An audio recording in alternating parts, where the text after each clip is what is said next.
Hi Arioma, thank you for your financial documents. You chose to classify income and cost according to their type, e.g. rent, housing benefit, staff costs, etc. I thought you presented the information very clearly. Firstly, I will talk about your balance sheet at the start of the year. The balance sheet is a financial document that presents an overview of all assets, liabilities and equity at a particular point in time. In essence, the overall financial situation of a given entity. It is usually produced at the start or the end of the year. I agree with your balance sheet at the beginning of the year and your resultant equity of 82.5 million. In regard to your balance sheet at the end of the year, your non-current assets were less than they should have been due to you including depreciation. The description indicated that for simplicity we will assume that all of these items, housing estate, internal fittings and machinery, are kept in pristine condition at all times, and that their market value remains constant indefinitely, i.e. there will be no depreciation. By including depreciation, your balance sheet shows an end-of-year equity of 74.5 million, rather than what I believe is the equity at the end of the year, which is 78.9. The cash flow statement is a financial document that details the cash inflow and the cash outflow within a specific period of time, usually over a year. The cash flow statement shows how much the authority has at hand at the end of the year, or the monetary situation in terms of liquidity.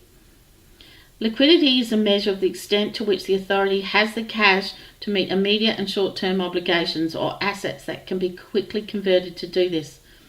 In regard to your cash flow statement, I agree with your assessment and your figure of total cash deficit of 4.9 million. Lastly, your income statement. The income statement details the yearly expenses, costs, income and revenue, basically the operation of the entity. Income statements are usually compiled yearly and refer only to the activities that took place during that given year. Income statements are extremely useful to assess the yearly performance of a given entity.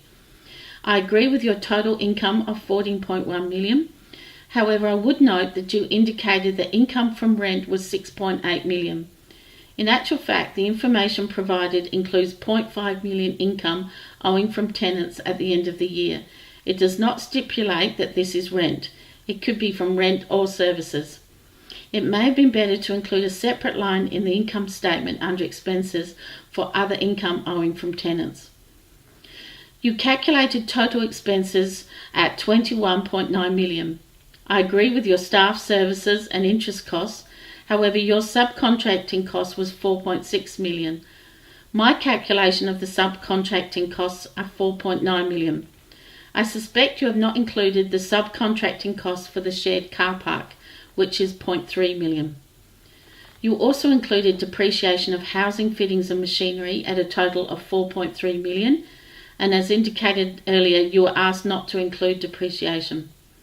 Consequently, your total expenses were 4 million too high, and I believe should have been 17.9 million, with a consequent deficit for the year of 3.6 million, rather than your deficit of 7.6 million.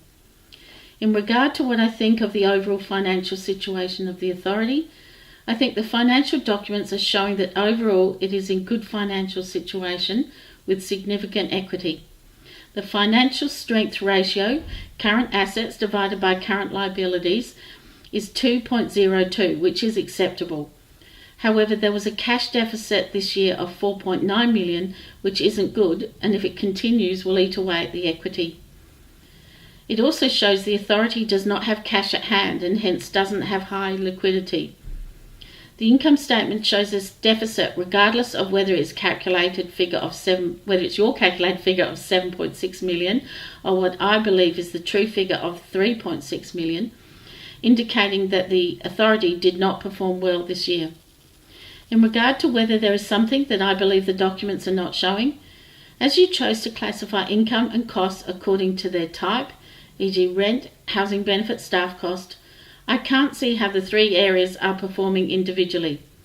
If income and costs were classified according to separate activities, or in this case housing areas, it could provide more useful information on the financial performance of each housing area to inform decision making and promote accountability.